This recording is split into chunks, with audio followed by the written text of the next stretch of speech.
Ang kwento ni Juan Tamad, for sure, aware tayong lahat. Pero, ang kwento ni Mingming na walang malay, na natulog sa ibabaw ng sasakyan ng kanyang fur parent, aware ba kayo? Kumusta naman kaya ang naging biyahe niya? Panoorin.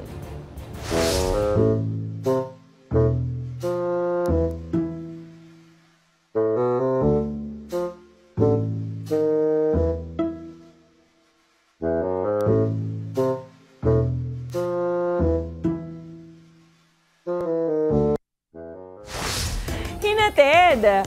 Mingming na walang malay. Kung kayo ay may kwentong kakaiba, mga kwento ng pag-ibig o storya ng inspirasyon at pag-asa, maaari itong ibahagi. Sumali sa ating Facebook group na Balitang A to Z. Panoorin ang replay ng ating programa at sundan ang ating social media pages, hanapin ang Balitang A to Z. Ang ating pabaong quote of the night ngayong Miyerkules ay mula sa urban revitalization strategist na si Mahora Carter.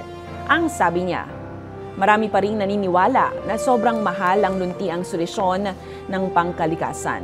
Pero sa totoo lang, mas mura ito kung pagsasama-samahin ang gastos sa kalusugan, serbisyong panlipunan at pangangasiwa ng mga basura.